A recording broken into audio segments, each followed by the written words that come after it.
Hi everybody, welcome back to Afro in Action. I'm Augustine and I'm back with my co-host Vanessa. So we thank you guys for the very few likes that we have on the page. Thank you for the support, we really appreciate it. Today we're not really going to have a specific topic to talk about. We have a special guest on the show, Yves. That's our number one supporter, of Hello. course. And also, he's a leader of African community in Orlando, Florida. So if you're around Florida and you feel like you have some kind of African events going on, it will be the person to contact. So today we have some questions to ask him, and we also, and if you have any other questions, you can post on the page. We're gonna let him know, and he's gonna do his best to give you the answers. So how you doing today? Welcome. Thank you. I'm doing well. And Yves Boulay, as my friends told her here, I am honored to be here with you guys. It's a pleasure to finally make it in your plateau. And I've always followed you, followed you on Facebook. Yes. I don't know how to do Twitter yet. Maybe somebody can help me to do that. But I think this is something remarkable that Afro in Action is doing in our community, and I'm here to support that and to show how the project that we have in the community actually go line in line with what you're doing. Okay, so and we know we really appreciate your support, just so you Okay. know, and everybody else will support us, of course. And we are aware of the fact that you involved in a lot of African activities when it comes to here in Florida. So, do you want to discuss a little bit more about it? If you allow me, I'm going to be a little bit, I don't know if it's selfish is the word, but actually I have to say that I'm from Cameroon, Lions Indomptables. That's why I go into the World Cup, yeah, along with the Super Eagle, 237. 237. But yes, I actually first have the honor to be the president of the Cameroonian Association in Orlando for the last couple of years, and because of our dynamism in our group, we went far. We had a couple of impacts in the community, Okay. and so Well, go ahead. I just wanted to ask, do you have any kind of activities that you pretty much organize? Do you have any events or any kind of ideas that you wish to bring on your on That- your on your world community? That's right. Actually, that's where I was heading Okay. by saying that working with Orlando, Cameroon Association in Orlando, we got the pleasure to invite a group out of Washington, based out of Washington D.C., called the Cameroon American Council. And during that program, during that collaboration, we were invited at the White House and to celebrate the African heritage, in America. And so part of that movement coming back out of that, Meeting convention. convention, we opened in Orlando the African Heritage Alliance Center. This is basically what I want to communicate with you right now, and which is we know that we have a lot to give and to bring to this community, but a lot of time we don't know what out there, what we have what resources we have actually within our community, and what's at our disposal. So that center, is the project, and what I want to communicate, want to let you know that is making big changes in the community, and that's what we have, the African Heritage Center. So when did you actually decide to, do all this project with the African community? Because I know you just didn't get up one day and say, okay, yes, I'm just gonna. That is a great question. Actually, nobody really get up and decide to do something. Yeah. And if you do that, it's not going to go far. It's just an opportunity that presents itself to what I had within me. And let me tell you a little story. When I came to America about 20 years ago, you may not know that. But when I came to America, basically from the first semester, I came here to go to school. Opportunities were given, second chances were given to me. Now, something specific happened. I was pretty much rescued from being a homeless because of my Africanness, because somebody liked the fact that I came from Africa and I had a lot of culture. Okay. So, and when I realized that, it changed something in me. I said, oh, actually, I have something to give. The whole time I thought I came to America, I have to look for that gold. I have to look, and if it's not in, if I don't see it, really, I'm lost. But no, I actually came with that goal within me, and America gave me that opportunity to blossom.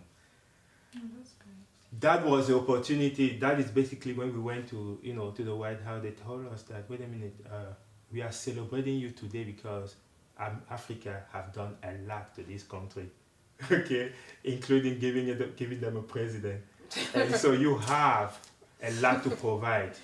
So just go ahead and organize yourself, and you will blossom. Okay, That's that's true. great. And we also have some few questions to Yes. ask to you. Yes. Okay, I know you're African parents. Okay. So being an African parent living in the United States, how do you implement your African culture to your children? The way we do that is first to never be afraid of who we are, and always represent us in the dance, the food we eat, okay, the books we read, okay. Make sure that we remember our names, okay, and call Yeah, your for daughter, make sure that So, my daughter's first name is Ebese. Now her middle name is Emma Rose. Oh, Okay, but she knows she's a Ebese. Okay, so how do you do that? How do you implement that? You make sure that you yourself as a parent, you embrace what you represent, and everything else will flow. okay. 'Cause normally we are being blamed from not speaking our dialect. Okay. yeah. So do you speak it with your children? Do they understand it? Do they even use some of the words? I'm going to be quite frank with you. Yes, I'm one of those. I don't speak the language with my children, not because I don't want to, simply because I don't know.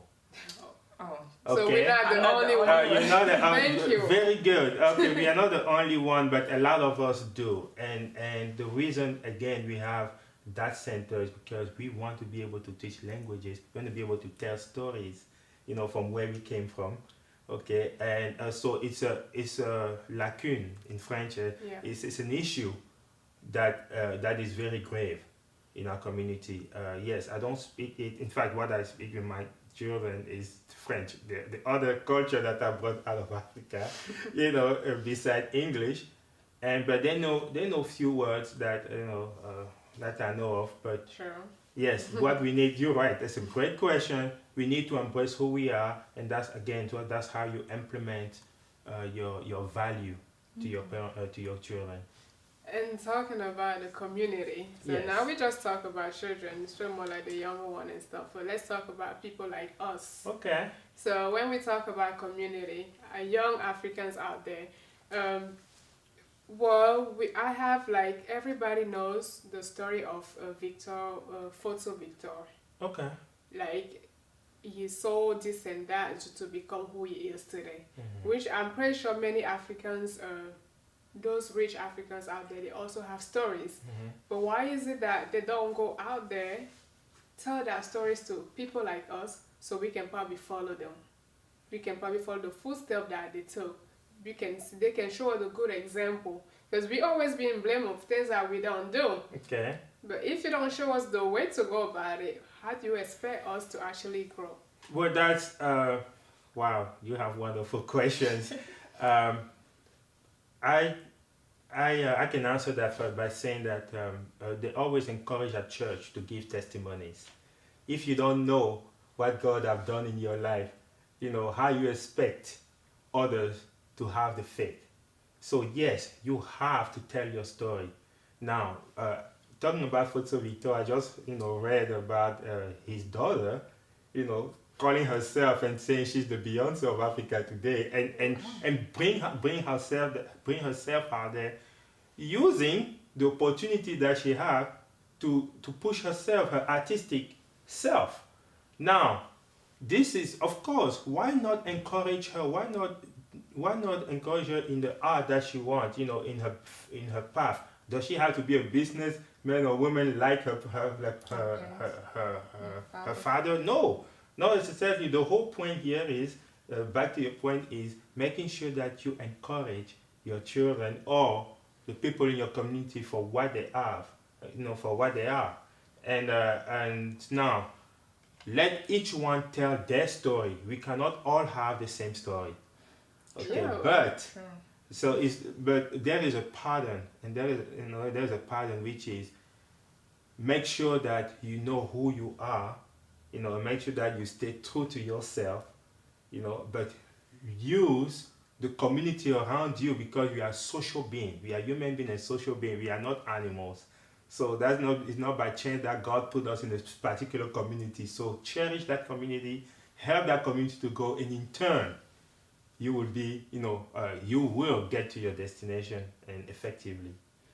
Okay, and also our elders, Yes. African elders, they always expect a lot from the young African generation: education, behavior, and respect. Mm-hmm. So my question is, what are you guys doing to inspire or motivate us to, Behave as to such. behave as such, and education, all of that?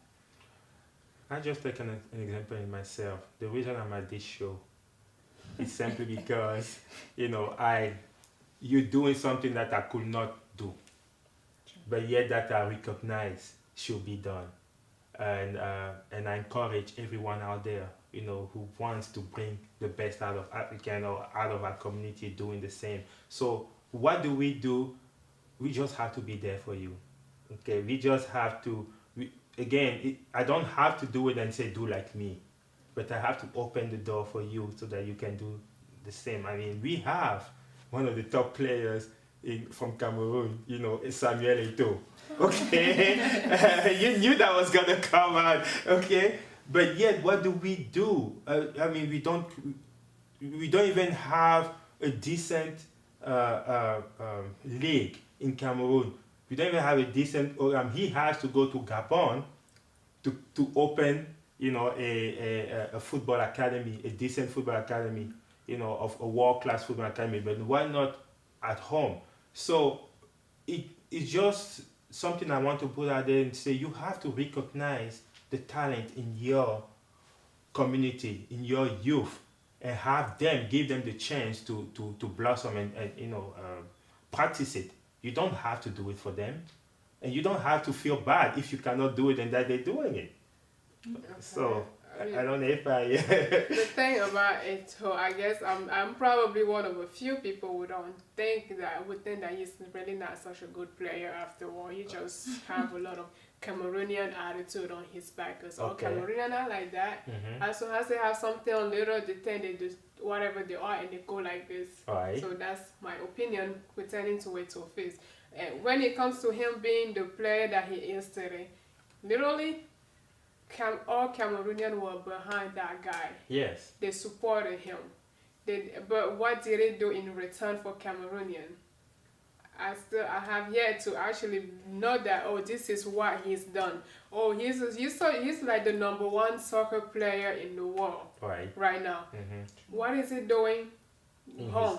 In home. How come we don't have a decent soccer field?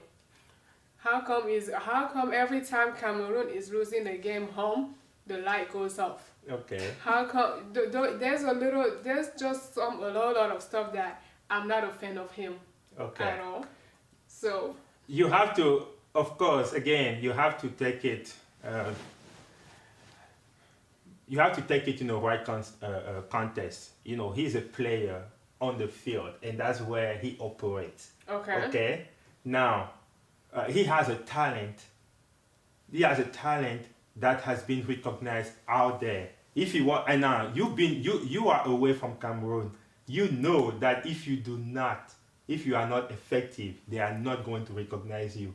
So Good. on that level, we have to give him his prop that he is good. Now, what is it that he has given back to Cameroon? It's a lot, based on a lot of good.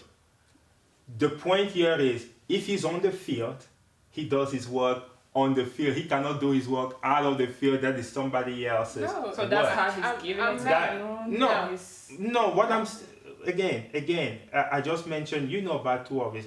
I'm not here to defend Eto specific. I don't know him that much, but you know about two of his programs. Before he went to Gabon to open the academy, he wanted to do it in Cameroon. Ask yourself why it's not happening. Do you know about the problem with the field, the terrain? Why we can't give him, a place to open an academy? He has a means to do. He has the money to do that. He has people to bring. Why we don't, as Cameroonians, we are not proud enough to give him that chance?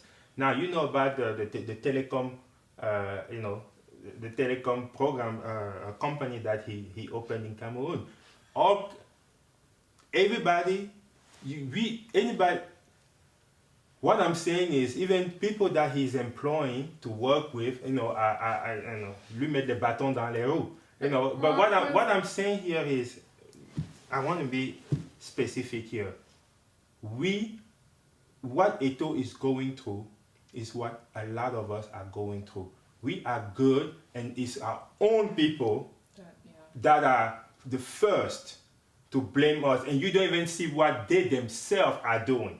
Now we have a chance that a whole lot of African countries don't have. And how do we use that fame that we have within our national triangle?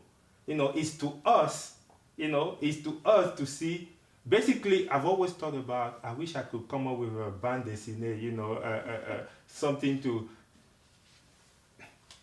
Let's use that fame and use our talent, our own talent, to promote our culture. That's my point. We are not. He's a human being. He's not perfect, but each one of us have to do our lower self, to promote ourselves. That's what I'm trying to say. Okay. Any more questions? Well, I mean, there's always a lot of questions about the way you raise your children and the way I'm mostly focused about children and young adults. Okay. That's where my focus is on, and I always have some inappropriate questions that I feel as though they have to be addressed, but I just don't know. Coming from Africa and knowing that we have some kind of authoritarian culture, sometimes you don't have to speak about certain things because you're just going to be looking at a certain kind of way. And I'm just wondering, why is that? One of the topic that I'm talking about is just like, okay, let's say you have a kid, a teenager, right, going to high school. They have peer pressure. They live here in America.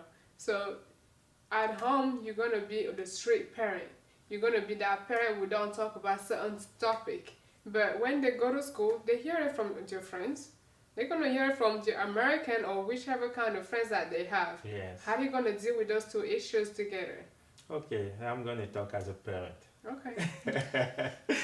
I think it's the responsibility of the parent to expose their children to the world before the world, does the work. Actually, you have to equip them, with enough knowledge or enough background so that they will take what's coming at them, correctly. Now, being responsible doesn't mean that I will do it the right way the first time, but being responsible is when the kid is coming back from the world out there with some issues, okay, you take your responsibility. You tell them, okay, I didn't get a chance to prepare you for this, but this is the way to go about it. But I'll tell you, as an elder brother, is that you have the best way to tackle the world out there is to build your inside. Understand that you were made perfect and with love. Sure. Okay, you were made perfect and with love. And if you go with that within you, you'll be able to tackle everything out there. Now, even that is why do they ask Christians to confess their sin?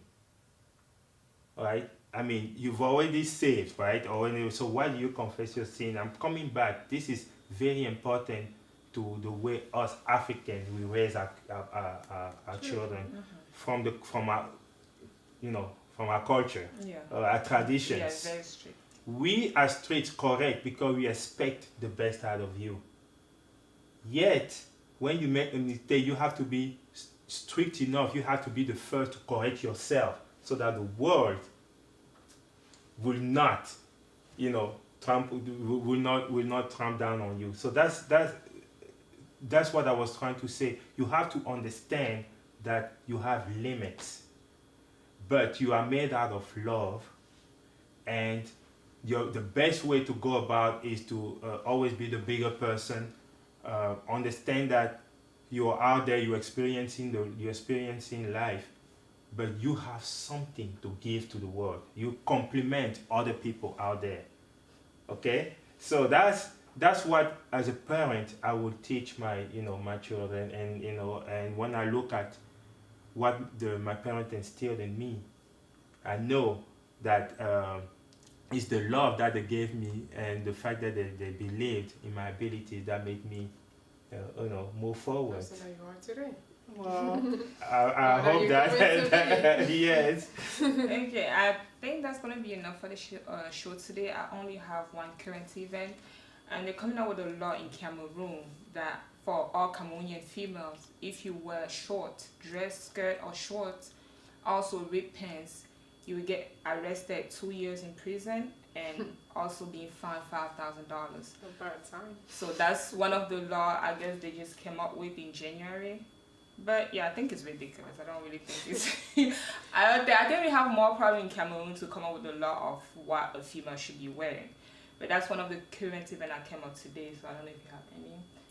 Well, the one I read, like I told you about, the guy he killed himself. Oh, it happens with Mimboman. Mm-hmm. He was in love with his girlfriend that people barely knew, but she broke up with him. So he went to her house, poured gasoline on himself, and set himself on fire. People tried to rescue him, or I don't know how they tried to pour water on him, and I think he climbed off the roof and then jumped down. For some, they just say he's in critical condition. For me, he probably just wanted to die, so they probably should let him go. Because I don't know why you would do that for a female. So that was all for today, and we want to thank Yves to be here. Or do you have anything else to say? How can you guys bring such big, current event like this and you don't want me to say something? But anyway, maybe that's the format of your program. I just want to say that the African Heritage Alliance Center is in Orlando, and our website is www.africanheritagealliance.com, and we're inviting Afro in Action to come to our center. Once in a while, we will hope at least every week if you guys allow. But we would like to you to come and involve other youth in our community. And we spoke about languages. I will hope that some of us will come and actually speak in their languages. I was just kidding earlier. I actually do speak my dialect, and I understand it. But as far as the young gentleman who burned himself, may his soul rest in peace, because again, it's all about how you feel inside. Let's look at these events that are sad and make sure that those of us that stay behind understand what not to do, okay, and stop this kind of madness actually. But the madness is not coming from out there, it's coming from yourself, the way you feel inside. Okay, so thanks again, thanks for inviting me. It's been a great show. No problem. So if you have any question or opinion, write that down below the video whenever we're going to post on Facebook, and keep on sharing our video. We really appreciate it. So thank you so much, Yves Bole, for coming here today. And any other viewers, if you want to be a guest to the show, just email us at afrinaction@gmail.com or write us at not Facebook, AfroNAction. Send us a message, and we'll gladly invite you to the show. Thank you so much, and you guys have a nice day. It was Augustine, Vanessa, and Yves Bole. Bye. Au revoir.